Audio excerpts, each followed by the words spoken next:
right, aloha everyone. Welcome back, welcome in. Get your seats, grab your popcorn. We are back. All right, so we have a few people entering in, our earliest people. Excellent. Look at that. We have so many people joining us so early. Thank you so much for coming in and stopping by. Since you are all here so early, welcome to the Pearl Harbor Aviation Museum's webinar series. We just kind of want to know where you are viewing from, where you are joining us from. So if you could, place in the chat, right in the chat, where you are joining us from. We love to make new friends and see how far we're reaching into the globe. Oh, we've got Michigan. Oh, double Michigan. All the way from Brazil. Oh, we've got internationals. New Zealand. Awesome. Oh, I'm so sorry you guys had a hard time connecting. Yes, we do normally start at 9 a.m. and 8:30 was our call time. So we do apologize for the miscommunication of time, but we thank you for sticking around and waiting for us to get ready and do our tech check. Oh, thank you, Victor. All right. Oh, Holliston, Massachusetts. Hello, Massachusetts.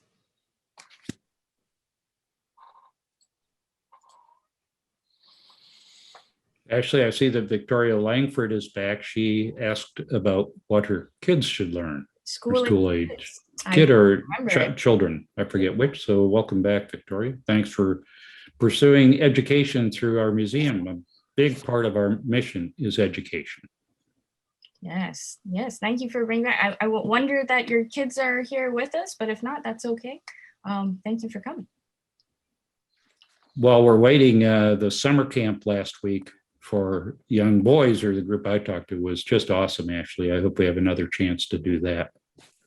Oh, yes, that was a great experience. And if for all of you who don't know that we have summer programs for our kids, we do host flight school for school-age children, and they get to come and spend a week at the museum learning about flight and aviation and all that kind of stuff.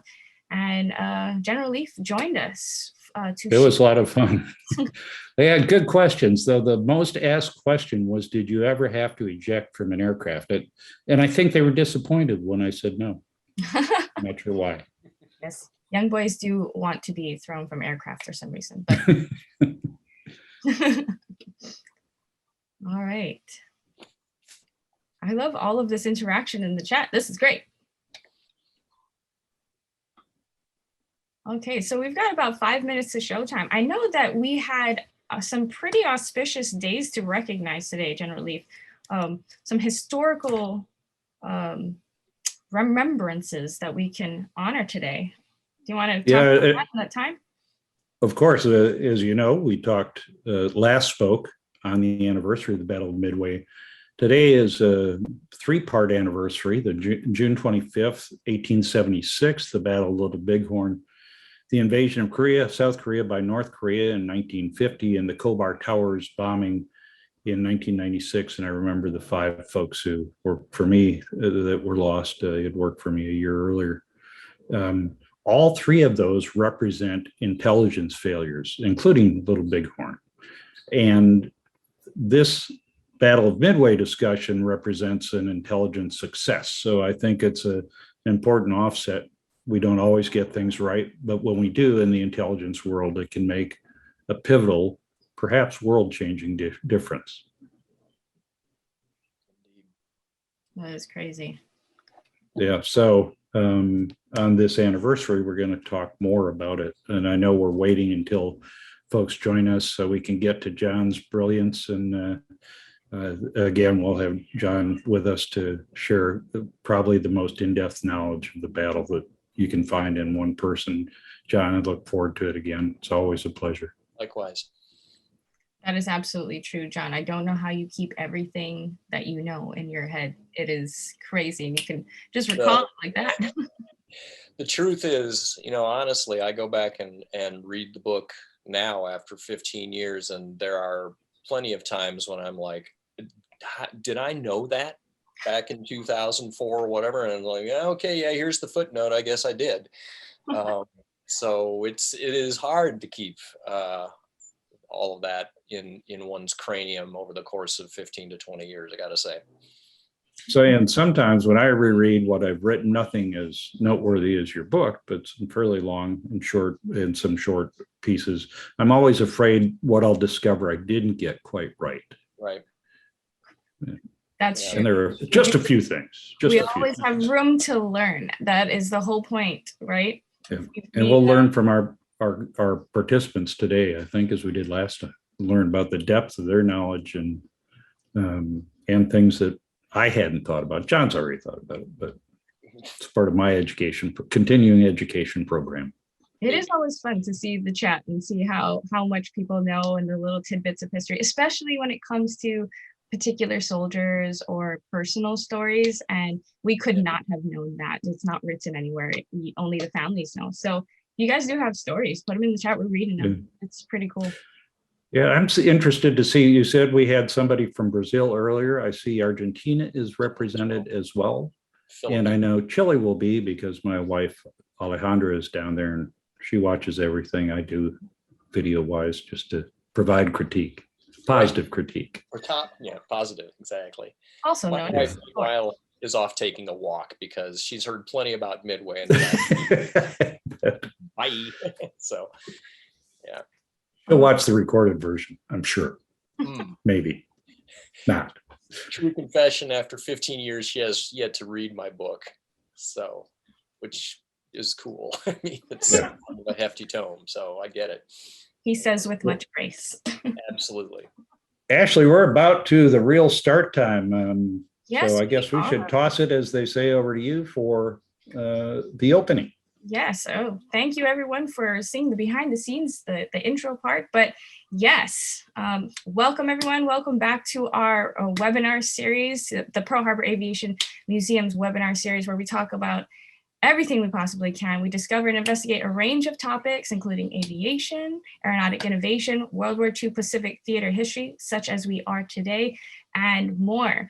Today, we are continuing our conversation on the commemoration of the Battle of Midway.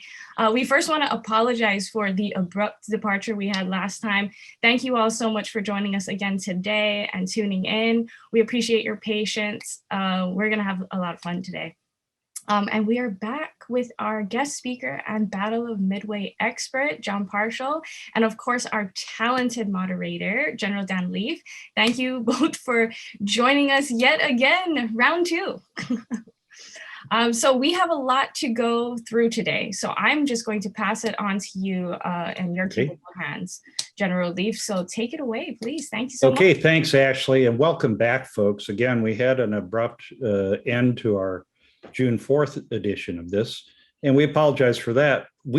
John and I were both disappointed because the discussion was so lively, and we hope to do that again today and reinvigorate it. But we're not going to give you a rerun. So if you missed the first one, you can find it at the Pearl Harbor Aviation Museum website. Please feel free to do that, where we recapped the battle and talked about many of the participants, and I think all of us became partial to Parshall. Get it, John? Because he does. Yeah, sure you have. Yeah. He does hold a great deal of knowledge about it, and provided some insight in the first webinar about the key leaders, the admirals that were involved in it, and the two antagonists and the code-breaking kerfuffle. And again, we won't recap that, but I'd like to start today's discussion by asking John, who are the personalities we didn't talk about that bear specific mention in recounting the Battle of Midway? Yeah, we did talk last time a lot about the sort of the task force leadership, but we really didn't get down into the squadron level or even just the individual aviators. You can certainly on the American side look at a number of the squadron commanders as being very crucial to how this battle turned out. Tragically, you've got John Waldron in Torpedo Squadron 8, who loses his life during the course of his attack. The same thing is true of the commanders of VT6 as well. And then in the dive bombers, Wade McCluskey, who's the commander of Enterprise's air group, makes just absolutely sterling decisions to get his 2 squadrons in a position to actually attack. During the course of that attack, his subordinate Dick Best, who's the commander of Bombing Squadron 6, I think if you want to look at a moment within a moment, Dick Best having the wherewithal to understand that Kaga is getting hit by 2 squadrons of dive bombers and it looks like Akagi is going to get off scot-free, making that decision to hustle over there with a couple of other aircraft and attack Akagi and put her out of business, absolutely crucial. Wow. Yeah, so, there's an example of a guy who not only had, the situational awareness, but then had the airmanship to also put the ordnance on the target. So a real combination of the two. Not easy. Not easy. And you've probably seen this yourself, that you've got individuals who may, be good in a desk job or whatever, or look like they're going to be effective commanders, but then when they get into combat, maybe not so much. Yeah, absolutely, John. And I had goosebumps, or chicken skin, as we call it here in Hawaii, when you talked about Dick Best, because most of these folks are not highly experienced in combat, if experienced at all. And they're taking on the dual task of fighting and leading, flying and leading. And that is a big leap. And so I have seen folks who were excellent fighter pilots in peacetime, or excellent pilots as just fighter pilots, if that's appropriate to say, in combat. But when put facing the dual task of leading and making key decisions in the air and flying their own airplane, doing whatever their mission is, there have been some failures. There have also been some great successes.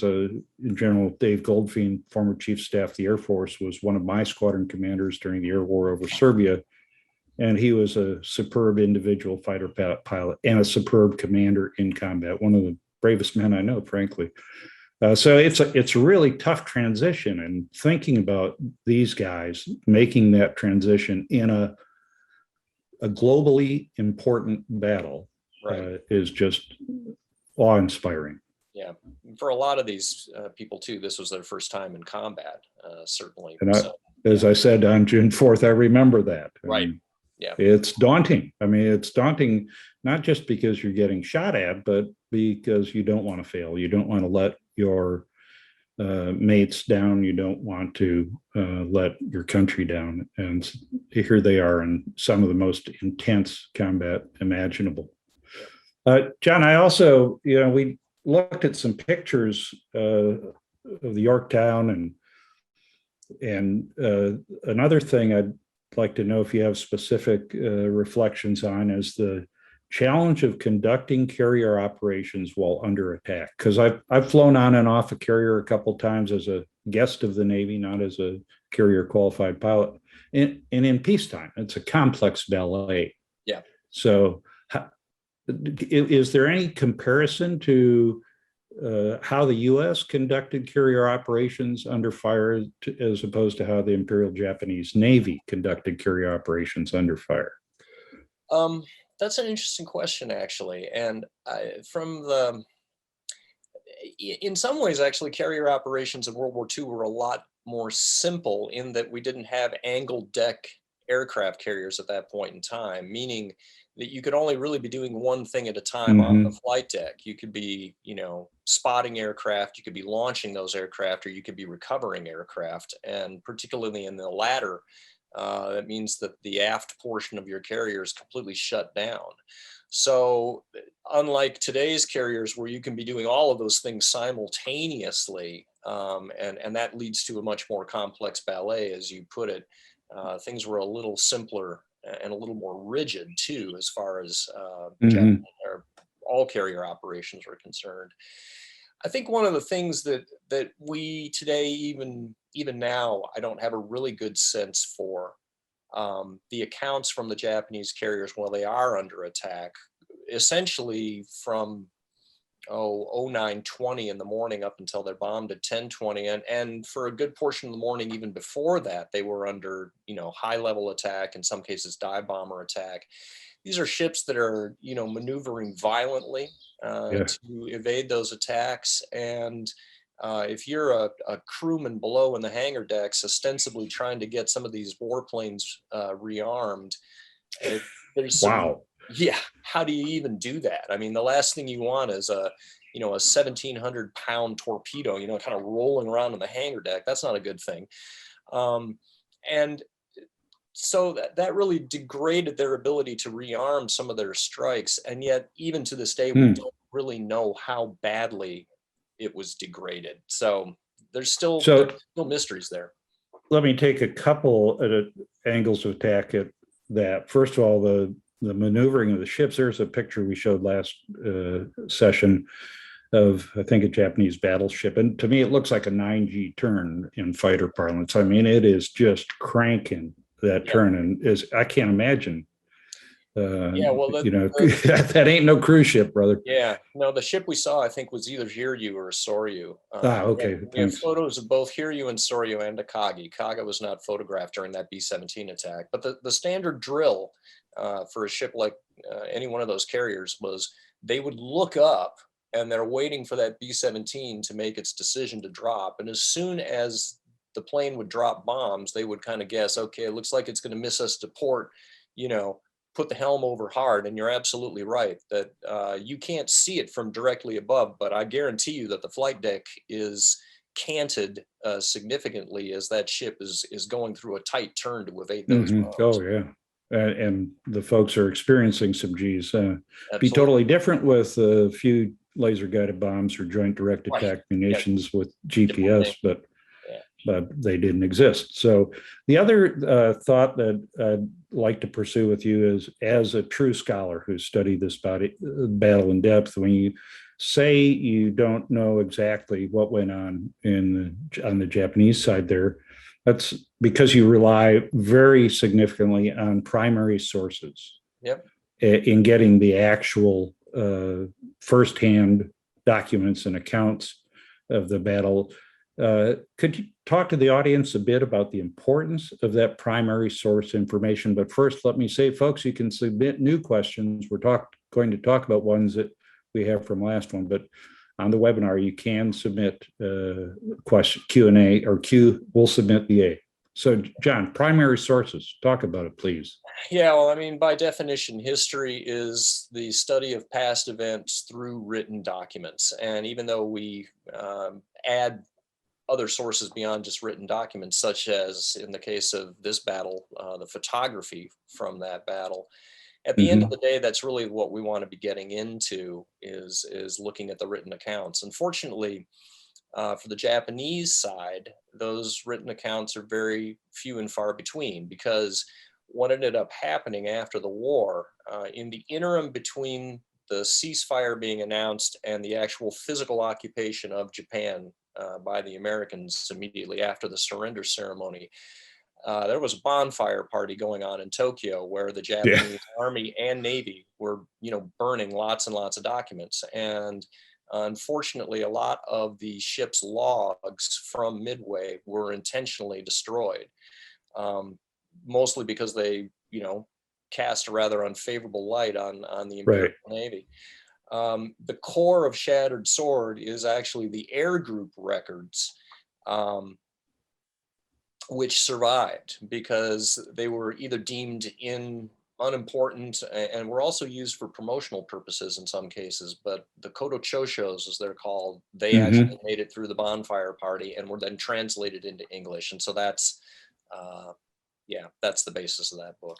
So the bonfire party was part of the time-honored tradition of shifting blame and taking credit, but credit where credit was due.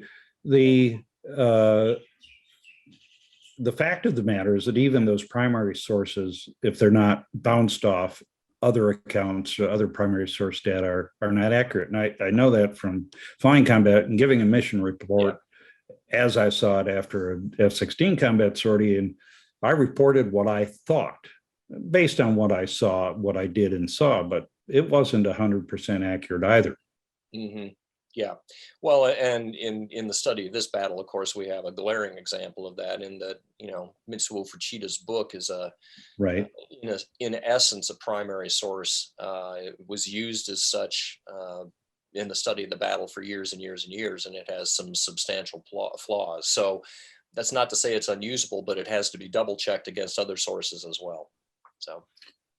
John, we just got a note from Thomas. I'm not sure where Thomas is, and he said, "Are you going to answer the questions or not?" No, I'm going to try. I'm going to try to answer. And actually, I've got a list of some of the questions from the first session. I'd like to actually just try to whip through some of those if I could. And okay, and I'll pick some too, because as the moderator, I get to pick two. That's fair. But I'll let you start, John. Go ahead.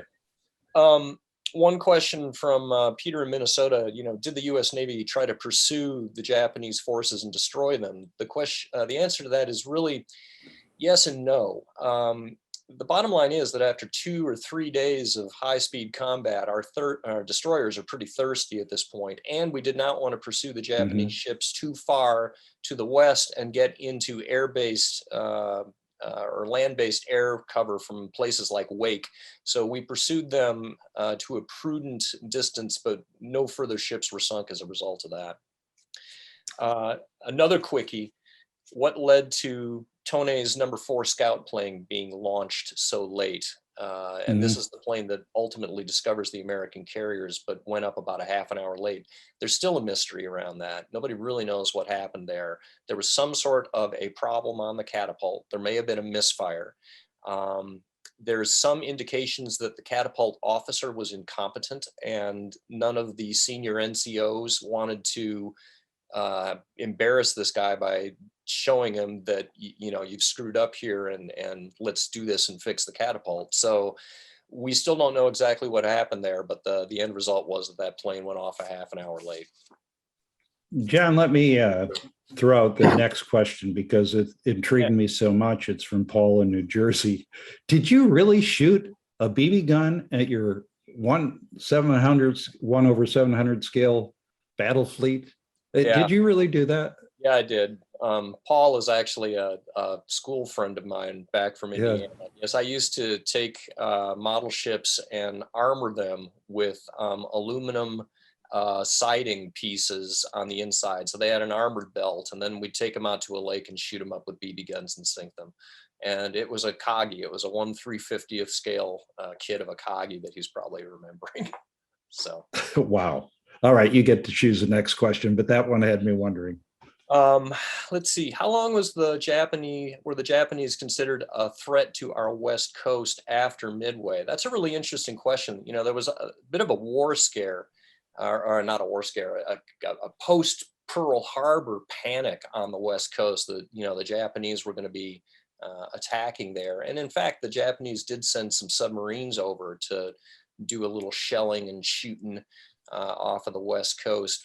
That had started to die down by the time of Midway. I think it was fairly apparent to most parties by then that the Japanese Navy really didn't have the wherewithal to, actually haul a battle fleet all the way to the west coast. But that did go on for some time. What was the movie? Comedy, a parody on World War II, 1941? Yeah, I saw that too. One of the great comedies in my mind. It's a farce. Well, and that actually takes us neatly to another question from Catherine in Washington, D.C. How accurate is the movie Midway from the 1970s? And my answer to that one is I've only seen that movie once, and I saw it in the theater. And even as a 48-year-old, I was like, this is hot trash. This is a terrible movie. I can just tell. The part that lost me, and I can still remember this, even having not seen it since age 14, they had a segment of a Forrest Sherman class destroyer, a U.S. destroyer, and the caption underneath it read "Battleship Yamato." So here we've got, a 3,000-ton destroyer masquerading as a 72,000-ton, super battleship, and I was like, suspension of disbelief is gone. We out. Yeah. So yeah. Well, it's entertainment. Remember, and that's the beauty of having a chance to build off the entertainment, because there's probably no battle other than D-Day maybe that's been more put to celluloid and pixels than Midway. Hey, I'd like to, John, if we could, I'd like to go to a question in our current question queue, because it goes back to what we were talking about in terms of squadron commander leadership and senior leadership about Stanhope Ring. And George Lau asks, why was Stanhope Ring promoted? Wow.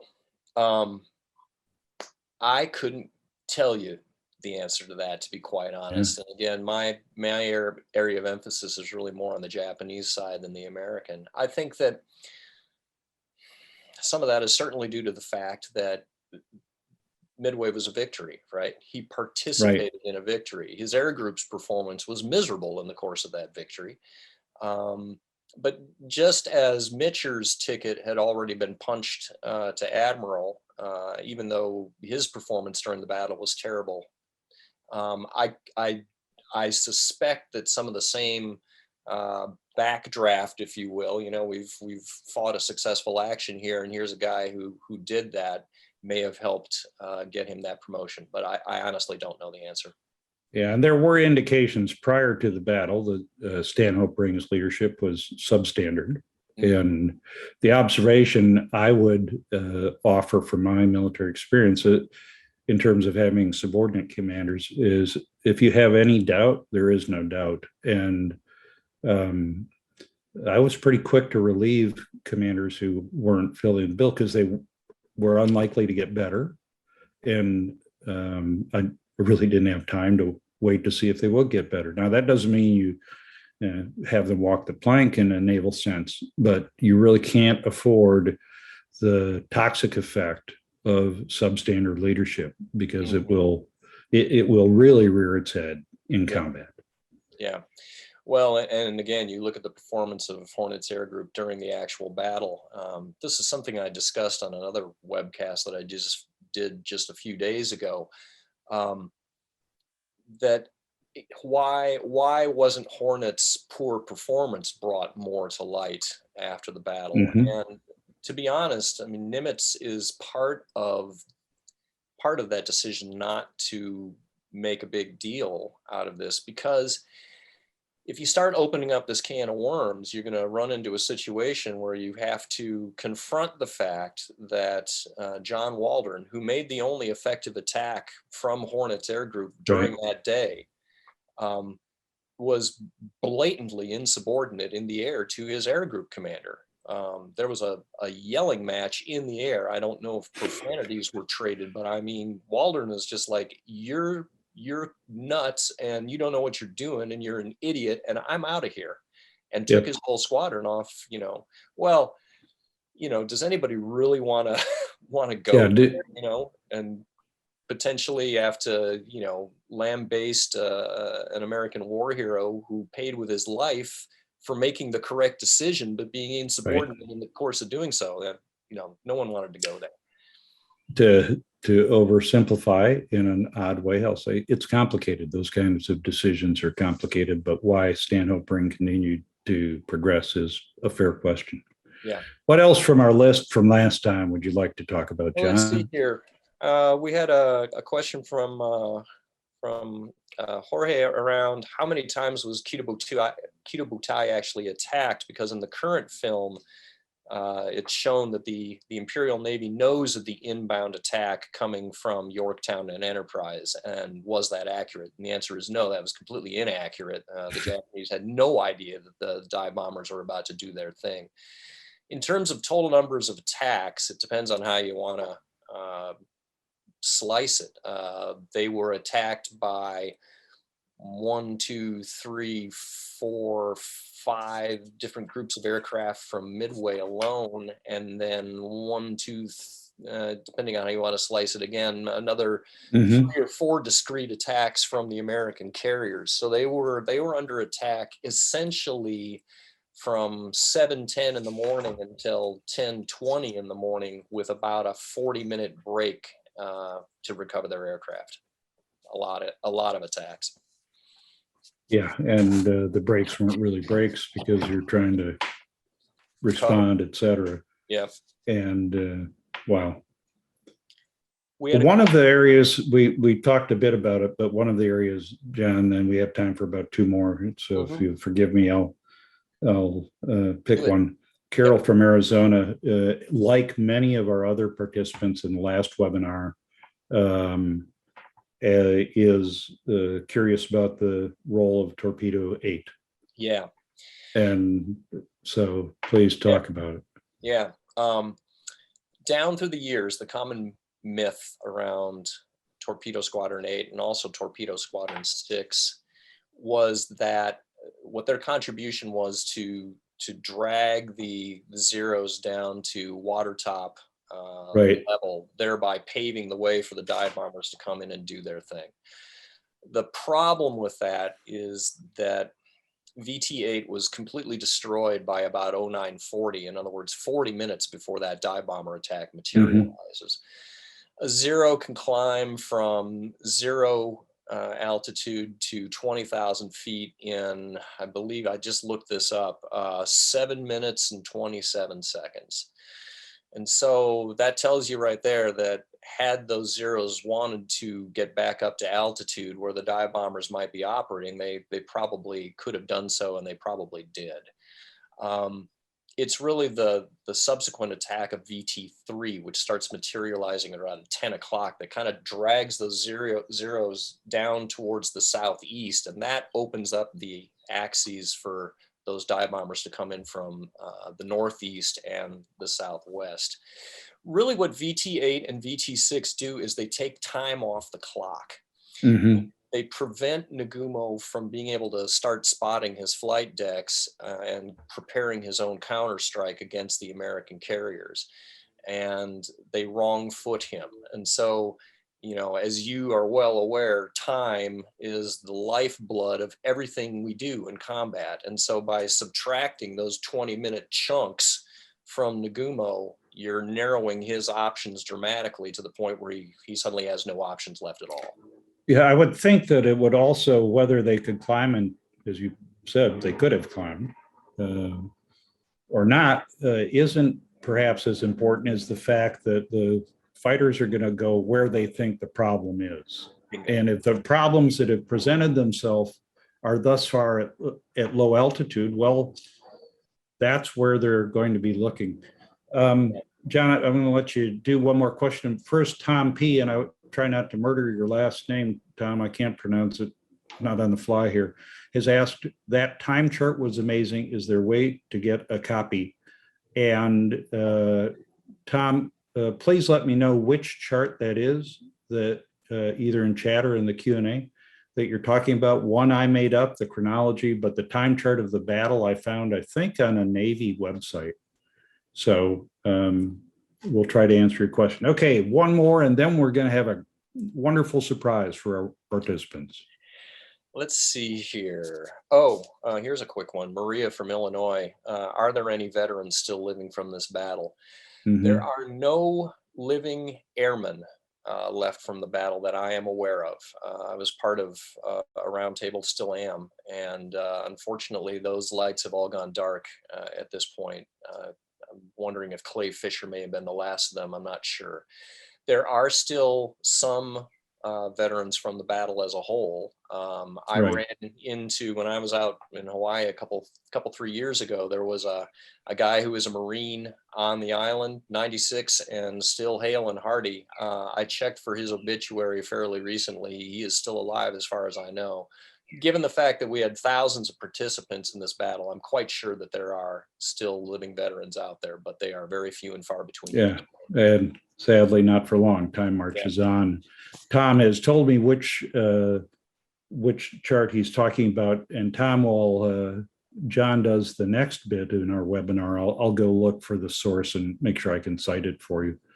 Sounds good. But here's a surprise, folks. Go ahead, John. I was just going to say real quick, Tom Walla, who's the owner of the Battle of Midway roundtable that I belong to, just piped in the comments to say that Ed Fox is still living and doing well. Yeah, and John Miniclear, that was the gentleman that I met a few years ago. So yeah, we do have still some left, but not a lot of the aviators at this point. Anyway. So, John, we talked about primary sources, and the beauty of discussions with you is you talk about primary sources when you've educated me in our preparation for these webinars. You've done some writing recently. We're really excited that the Pearl Harbor Aviation Museum gets to premiere, I guess. Yeah. Your thoughts on, was Admiral Nimitz crazy? So I'm going to sign off for a bit. I'll go look for that source. I'll be listening, but John, we're really looking forward to your debut presentation. Yeah. This sort of stems from some of the questions that we had last week around, what have you learned in the past 15 years? How's the history of the battle changed? Have there been any new source materials that have opened up? And I've actually been working on a new article looking at Admiral Nimitz's battle planning. And I want to share with you some of the realizations that I've come to really just in the last couple of weeks, and give you just kind of an insight into a portion of that research, and hopefully at the same time illustrate what it is that historians do, and how it is that we know what we think we know. And so we're going to take a look at some of the American primary sources of the battle and give you a taste for that. And as Dan alluded to, the gist of this article is, what was Nimitz thinking when he put together his battle plan? And the real crux of the matter for me is, we all know that during the historical battle itself, it was a contest of 4 Japanese carriers versus 3 American carriers.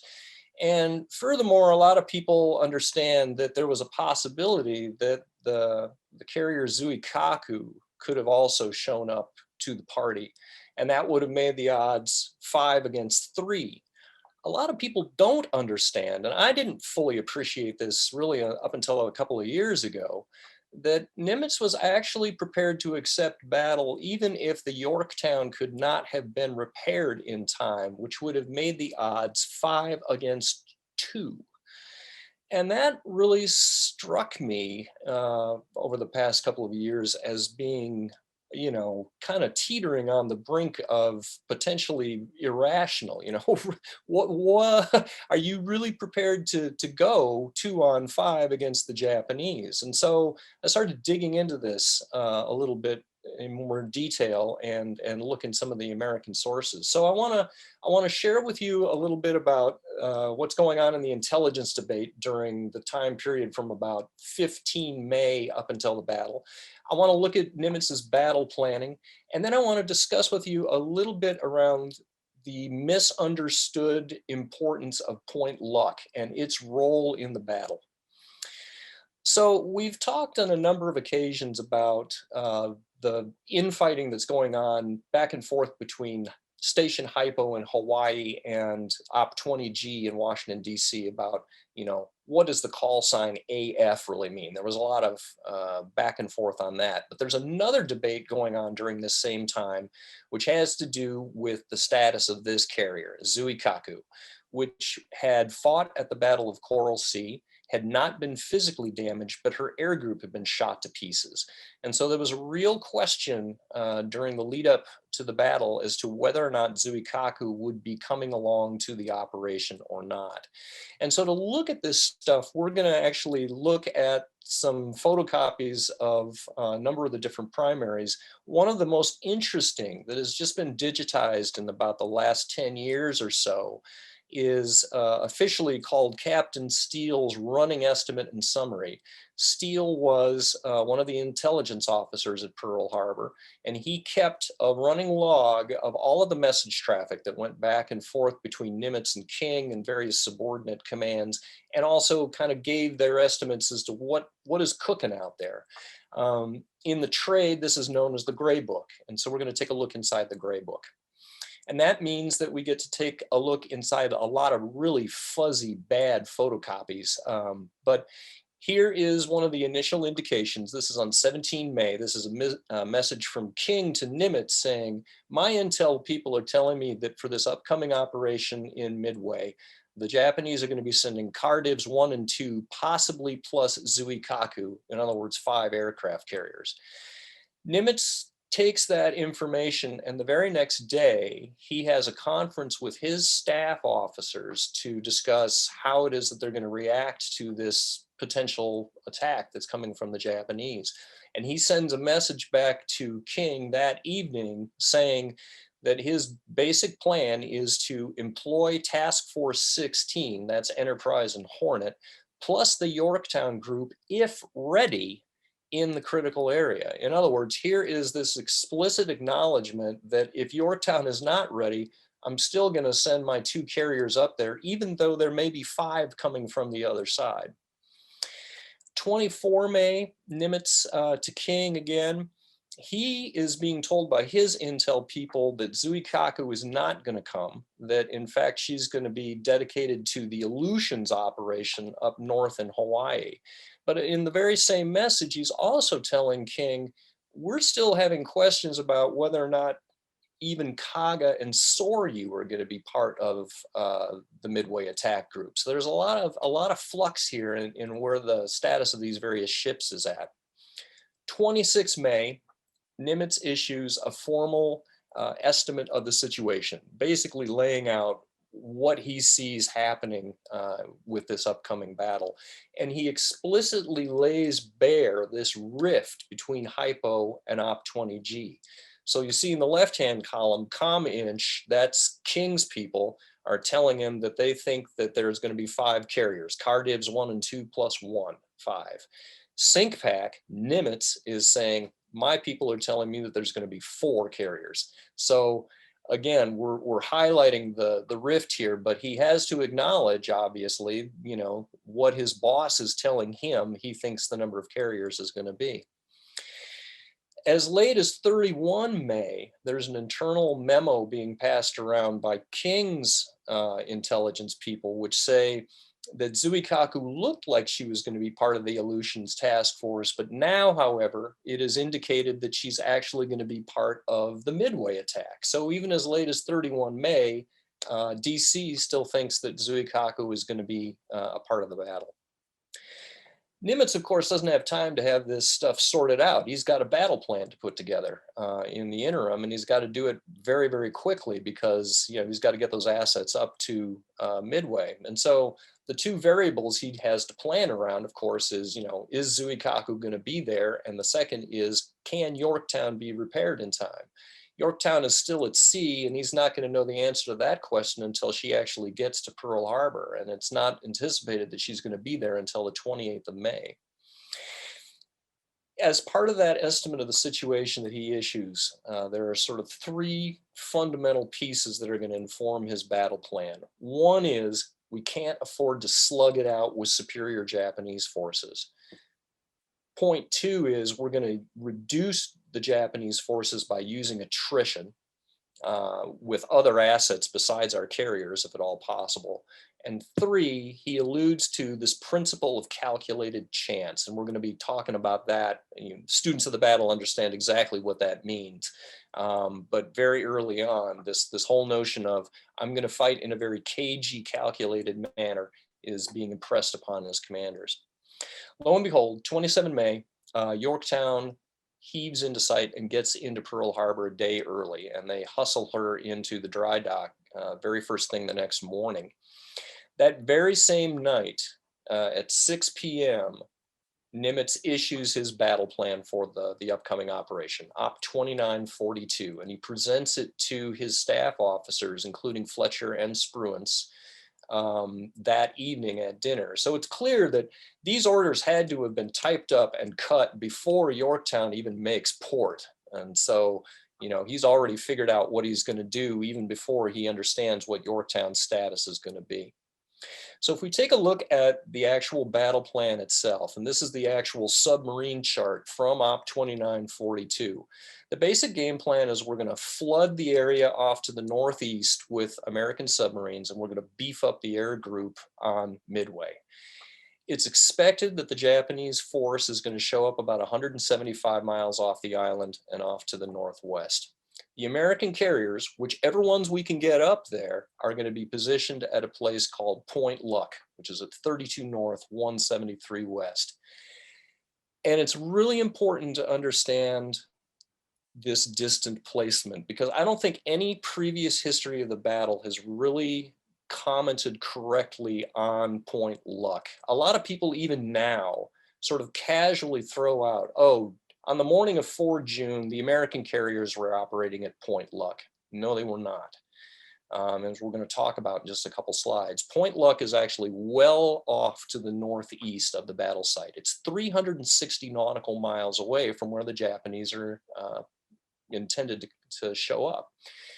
And that's really important because the attack range of these aircraft on the American flight decks is about 175 nautical miles, right? So in order to even get within strike range of the Japanese, Fletcher is going to have to steam 180, 190 nautical miles.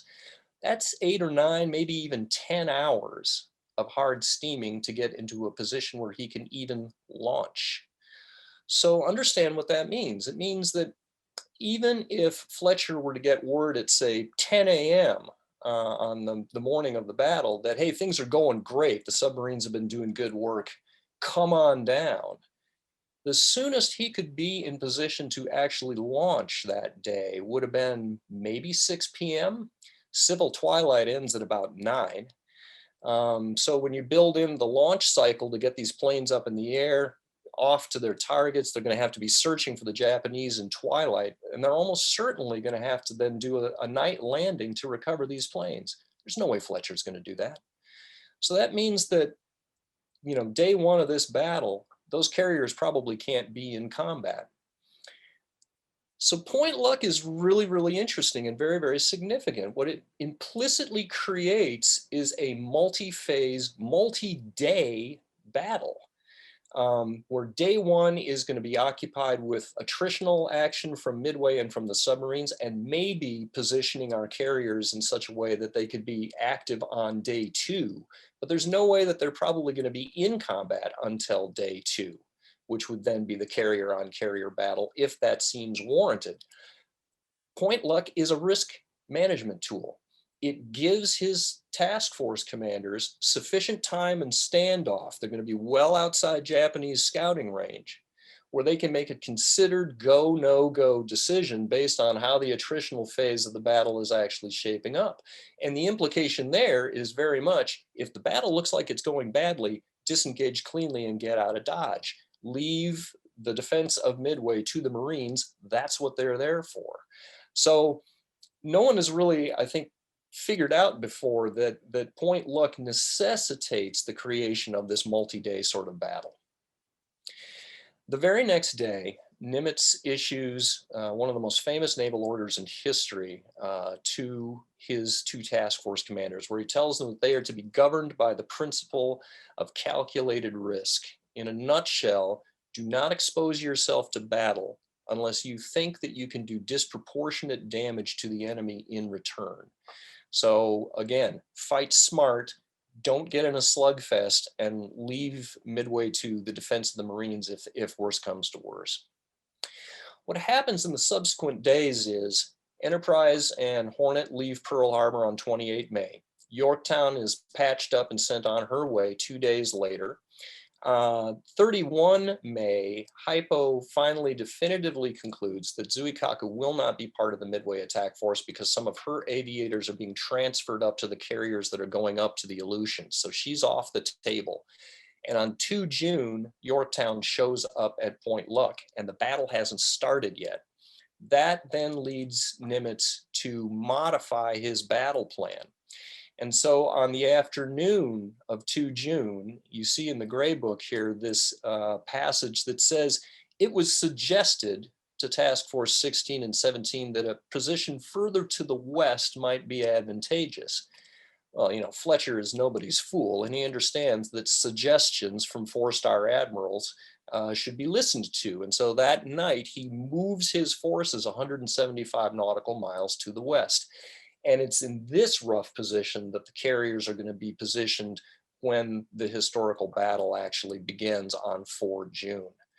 So 2nd June too is a sort of a underappreciated watershed in the history of the battle, in that it creates the shape of the battle that actually unfolds. Nimitz is clearly feeling a little more comfortable here. Zuikaku's not coming, Yorktown's on station, the battle's not opened up.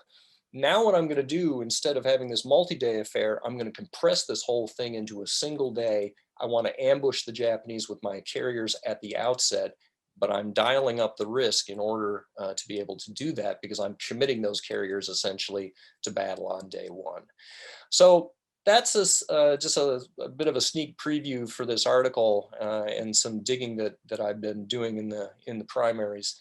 That was a lot of fun for me. And with that, I will turn it back over to general Q&A. Okay, well then the general's going to start the Q&A, John. That is an awesome presentation. And during the build-up, I thought, boy, that's too much information for you to get through in the time available. And I'm awed. I admit it. There are 2 things I'd like to ask you about there. Well, actually, one I'll comment, and then I'll ask you another. That's on the conscious, explicit addressing of risk. Yeah. Because in my combat experience, it's absolutely essential. And it's not something post-war, in my experience, that the U.S. has always done well. And for example, in the air war over Serbia, most of the risk decisions were made on the fly by the aviators. There was a generally very cautious approach to taking risk, but there were times where if you're going to stop some war criminals from burning and pillaging another Coast Guard village, right? I know I took some risks that my boss probably wouldn't have been happy about, but it was at the moment. And in fact, in 1996, I wrote a paper called Adjustable Risk Planning Factor as a young lieutenant colonel, I forget which. And that was subsequently implemented during Operation Iraqi Freedom, and specifically put into the air tasking order in the spins or special instructions. And there's certain situations you took almost no risk, and other situations like troops in contact, protecting ground forces, well, you put it all out there because it was necessary to put it all out there. And again, that can't or shouldn't, I should say, be something that's left up to interpretation or guessing about it. So that conscious addressing of risk is very important, and obviously was well done here. The other thing I'd like to ask you about, John, is in one of those documents, there's a discussion about the Japanese carriers having ground-based planes to put into Midway after they captured it. And my question is this: were there specific types of airplanes that were intended to operate from Midway that were not suitable for sustained carrier operations, or were they just going to send part of their aircraft contingent to Midway? Do you know how that was? It's actually a sort of a hybrid solution to that. What the Japanese carriers were doing, they actually had 21 Zeros that were part of the 6th Air Group, 6th Coup, they're called. We know that at least some of those pilots were carrier qualified aviators as well. And so the basic game plan was they're going to bring these Zeros out with them on the carriers. And then once the island is captured, they're going to fly those aircraft into Midway. So the first contingent would be fighter aircraft. In fact, at least some of those ferried aircraft were used as combat air patrol fighters during the actual battle itself. There were a few more actually being carried by the carriers that were up in the Aleutians Islands operations, and they too were going to come down after the battle and pump those aircraft into Midway as well. So just to make sure I understand this, did they have more aircraft than the normal contingent to provide aircraft for Midway, or was it a partial allocation? Hypothetically, it was more. The air groups on the Japanese carriers were in something of a bit of flux at this point, to be honest. They'd really been beefed up for the Pearl Harbor operation, particularly on Akagi and Kaga. They had bigger groups of torpedo attack planes than they normally did. But already you see by the time we get to Midway that some of those aircraft are being thinned out and sent to other carriers. Ah, The problem here is that the Japanese are already behind the eight ball when it comes to aircraft production. They don't have enough Zeros to go around in the fleet. Some of their smaller carriers are operating the A5M Claude, which was the predecessor to the Zero. This is a fighter that has fixed spat landing gear, you know, so the Japanese don't have enough planes to go around. yeah. Wow. We've got some questions over in the Q&A. You want to attack some of those from your presentation? Yeah, sure. Yeah, how does the Midway fighters play into Nimitz' plan? I don't know that it necessarily does play into Nimitz's plan, because among other things, he doesn't know whether or not those aircraft that are being carried by the Japanese carriers are going to be operated by carrier qualified aviators. In fact, we still don't know how many of those 60 aviators were carrier qualified. A couple of them were, because we knew that they flew and they landed, but there's no conclusive information on just how many of those aviators were actually carrier qualified. I actually wanted to ask you a follow-up question. Okay. You know, hopefully I have a follow-up answer. Have you ever made 3-star suggestions to subordinates that were not couched as direct orders? No, that is a great question, and I've been the recipient of 3-star suggestions as a 1-star commanding a wing in combat. And the late General Mike Short was my air component commander when I was in that position, and he was a tough guy, rest his soul, but a great boss. And he made some suggestions, and usually I took them as direction, but not always, because he trusted me and gave me enough latitude. So I think that emphasizes the importance of relationships. And I'll give a specific example. There was a very visible collateral damage incident, and I had an assessment of the situation, and subsequently wound up getting a lot more time on CNN than I wanted, explaining it in Brussels.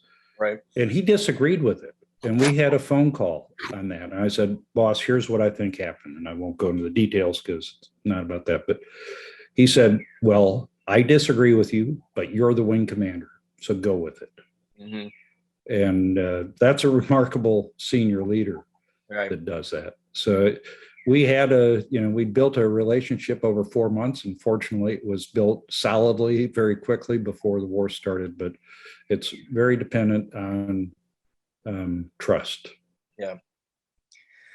Tom Walla had a question earlier just talking about the 1976 and the 2019 Midway movies. You know, what did they get right? What did they get wrong? Well, I'm going to have to beg off on commenting about the 76 one, because as I say, I haven't seen it since 76.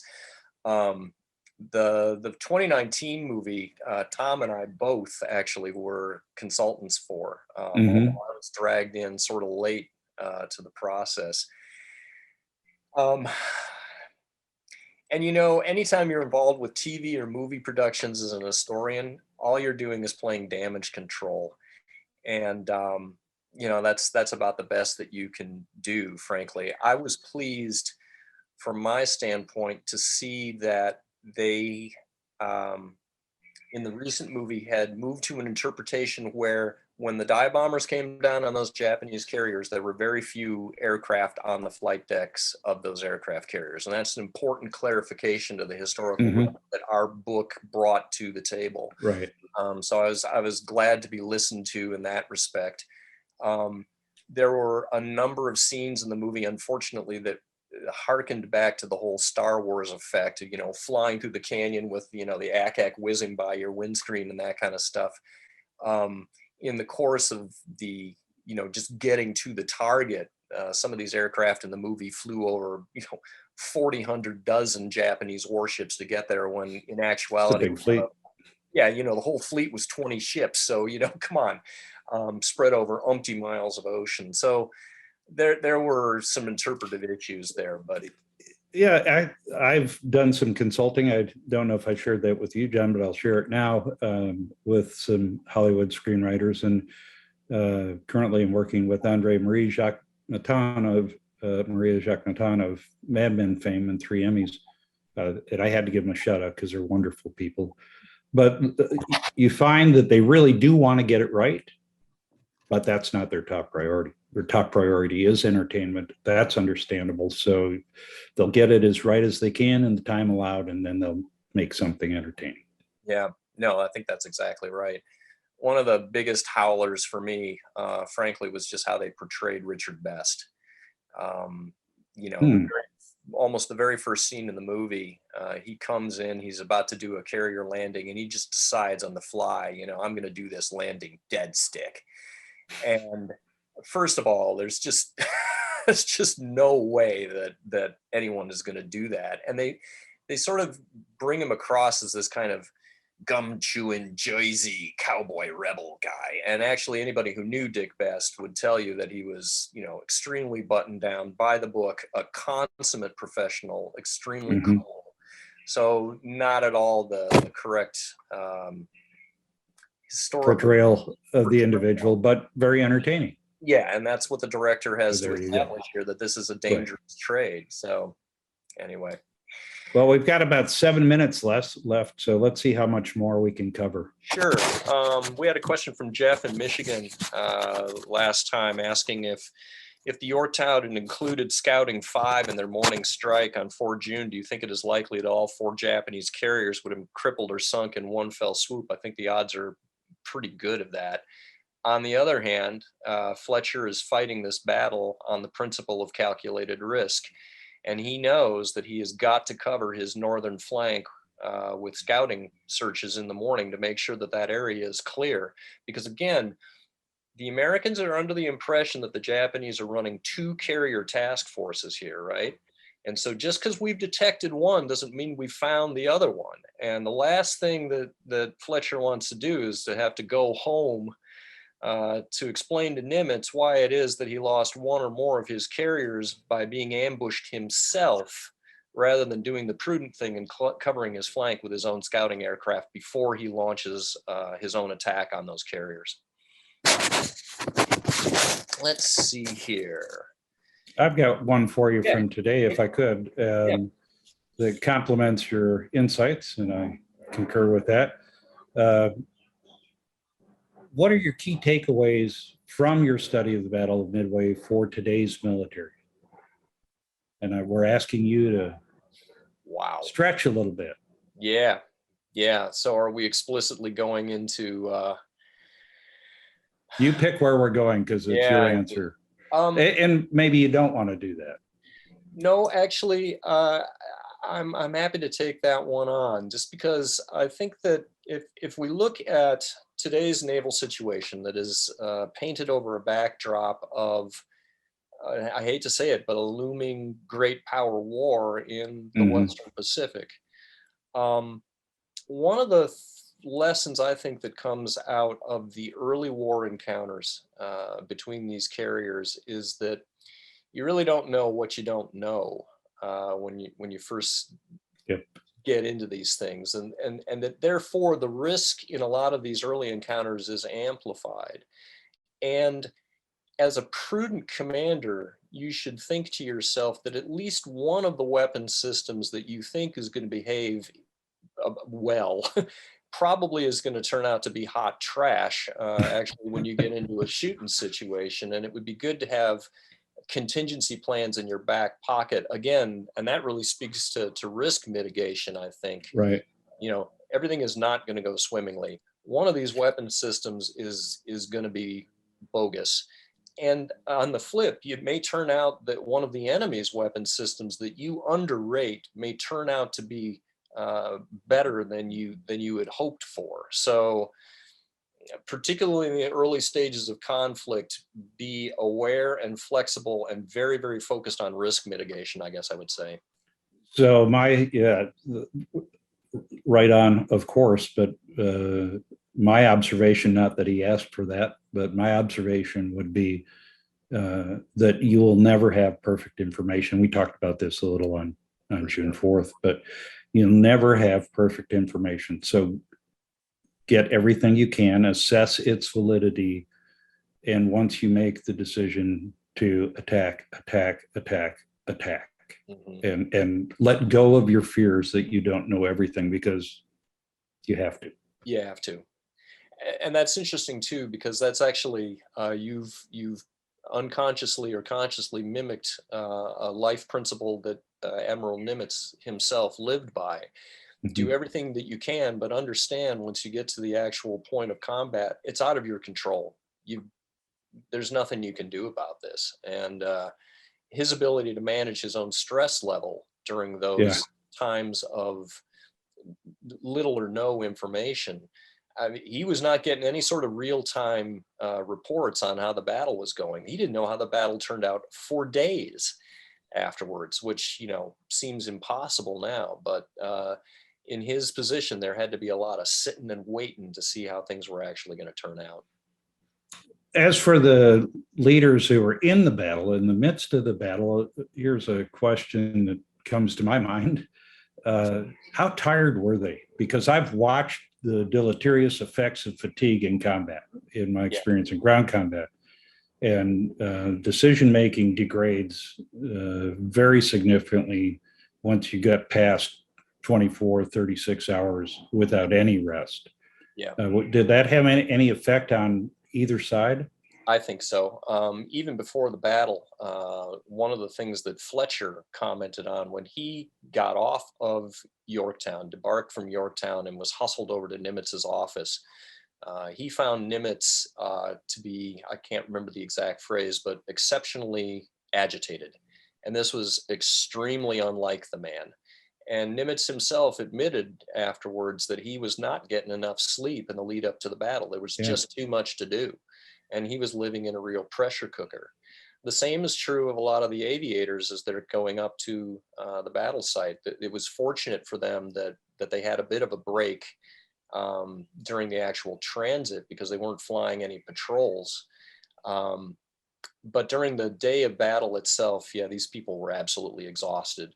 Certainly and it's not, on the Japanese side, you see that too. Yeah, it's not just pilots or senior leaders. My own experience again, I saw one of my squadrons during the Kosovo War that did not properly manage rest in the senior NCOs on the maintenance side. And we actually had to stand them down for 2 days, take them out of the fight to get back in a state where they could conduct operations. Fatigue management is really important in combat. Yeah. No, I think it was definitely a factor on board Hiryu later on in the afternoon. It seems as if her torpedo squadron probably should have been able to be turned around a little faster than it was to do its counterattack. And certainly, just before Hiryu was bombed at about 5 o'clock in the afternoon, the Japanese were planning on doing one last dusk strike against the Americans. And instead of being able to put those birds up in the air, they decided to actually stand down and feed the air crews, because a lot of these guys had been up since 2:30 in the morning. And yet they're absolutely exhausted. They're famished. The fighter pilots have been flying cap watches all day. And so they knew that those aviators were in no position to conduct a strike. And it's not just, I stayed up for this many hours. It's the fatigue that adrenaline production brings, the hangover, if you will. I see that Ashley's back. I think she's about to tell us. Yes, we've done our time. Yes, we are. So I just didn't want to interrupt you. That was such a good flow. But I did want to thank you both for your time again at being with us. I don't know about anybody else, but I know I am very inspired to go do some more research because I have new questions. But yes, thank you both so much. Thank you, Shirley, Ashley. thank you for your time and making sure everybody's on time and your insight. And John, of course, thank you again for being our master expert. We could pick your brain all day. And John, you have to come out to Hawaii because I owe you a Mai Tai for getting through those graphics so well and so succinctly. Appreciate it. And thank you to our audience for their great questions too. We really appreciate you spending the time with us. Yes, we cannot express our appreciation enough to our viewers for coming back and joining us for a second time. Ashley, before we sign off, can I put a plug in for the Pearl Harbor Aviation Museum that put on this wonderful program? Folks, you're all over the world, as we've seen. But this is, even though we're in Hawaii, this is your resource, and it's a resource for education and experience. And we hope you'll come visit us in person. We know you'll join us for future webinars. But I'd also have to say, you know, we're a nonprofit. So if you are inclined to make a contribution, you can find how to do that on the website. So a not so subtle plug, Ashley. Well, it is true. We go through what we do, and we can only do what we do with the contribution from our viewers. So absolutely. Thank you for that. For everybody watching, this has been recorded, and we will be hosting this on our YouTube channel, so you'll be able to go and watch it over and over again. I know I will. And thank you guys for joining us again. So from everyone here at the Pearl Harbor Aviation Museum, thank you for joining us, and we will see you again. Ahui ho. Thanks, Al. Aloha. Aloha.